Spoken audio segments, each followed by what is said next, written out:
Hello students, welcome to the class. इस video में हम लोग नेक्स्ट टॉपिक पढ़ेंगे, class 10th economics chapter 1 development का, income and other criteria. Last videos में हमने देखा था कि इनकम जो है उसको हम लोग बेसिक क्राइटेरिया लेके चलते हैं जब हम लोग कंट्रीज़ को और स्टेट्स को क्या करते हैं, कंपैरिजन करते हैं।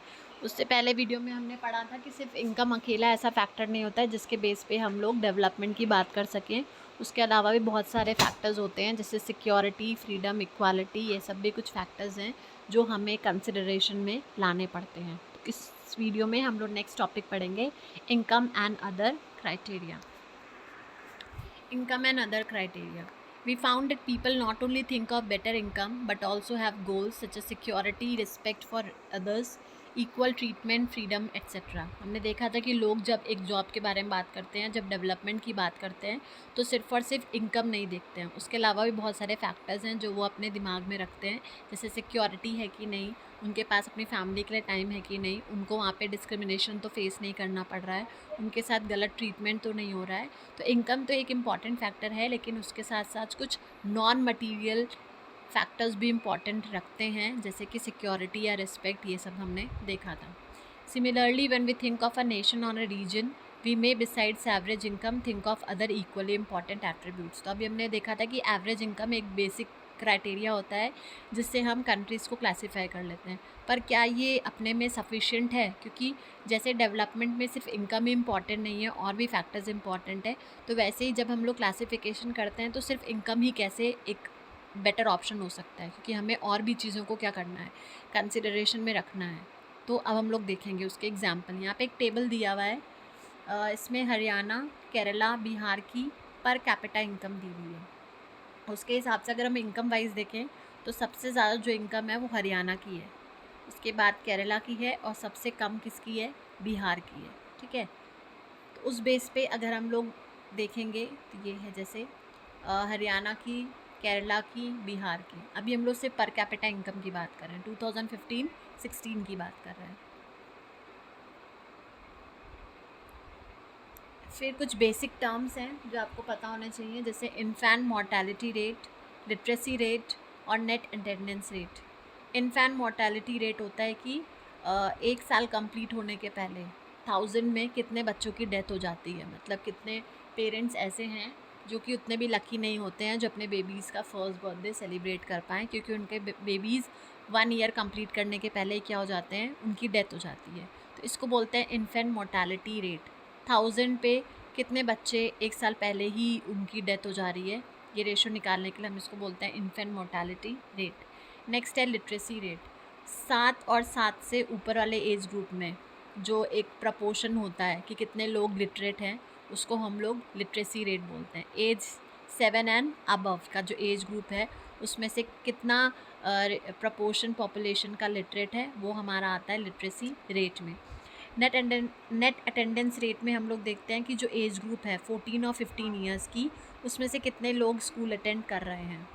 Total number of children of age group 14 and 15 years attending school as a percentage of total number of children in the same age group. मतलब मान लो अगर 14 और 15 एज में मान लो 100 स्टूडेंट्स हैं, तो क्या 100 के 100 तो जान ही रहे होंगे, कुछ ने ड्रॉप आउट ले लिया होगा, कुछ ने अपने फाइनेंशियल सिचुएशन ख़राब होने की वजह से स्कूल नहीं जा पाएंगे। तो जितने बच्चे जा पा रहे हैं उसको हम लोग बोलेंगे नेट अटेंडेंस रेट। जैसे 100 टोटल हैं, इतने 100 बच्चे 14 से 15 एज ग्रुप में आ रहे हैं, उसमें से अगर 40 बच्चे जा रहे हैं तो नेट अटेंडेंस रेशो कितना होगा, 40% का होगा। तो ये कुछ बेसिक पॉइंट्स हैं जो हमें नेक्स्ट टेबल देखने से पहले पता होना चाहिए, इसलिए मैंने इनको अलग अलग यहाँ पे बता दिया। अब हम जब यहाँ देखेंगे, सेम है हरियाणा, केरला और बिहार का, तो हमने देखा था पर कैपिटा इनकम के हिसाब से जो हरियाणा था वो सबसे टॉप पे था, और सबसे जो कम डेवलप्ड था वो बिहार था, क्योंकि पर कैपिटा इनकम वहाँ की सबसे कम थी।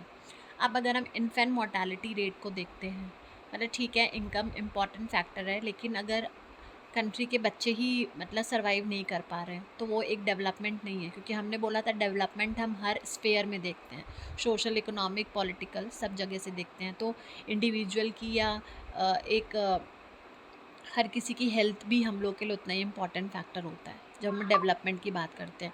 तो अगर किसी स्टेट में या किसी जगह पे अगर इन्फेंट मोर्टेलिटी रेट बहुत ज़्यादा है तो हम वहाँ पे डेवलपमेंट नहीं बोल सकते। इसका मतलब है कि वहाँ पे पब्लिक फैसिलिटीज़ इतनी अच्छी नहीं है जिसकी वजह से जो बच्चे हैं वो सर्वाइव नहीं कर पा रहे हैं, लोगों को उतनी अच्छी फैसिलिटीज़ नहीं मिल पा रही है, इस वजह से उनके जो बेबीज़ हैं वो सर्वाइव नहीं कर पा रहे हैं, तो फिर हम उसको डेवलप्ड नहीं बोल सकते।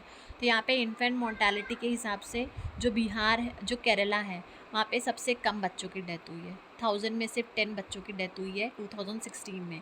हरियाणा में 33 है, बिहार में 38 है। तो उस हिसाब से हम अगर इस क्राइटेरिया पे देखें तो हरियाणा जो है हम उसे डेवलप नहीं बोल सकते हैं। नेक्स्ट है लिटरेसी रेट। लिटरेसी रेट भी सबसे ज़्यादा किस में है? केरला में है।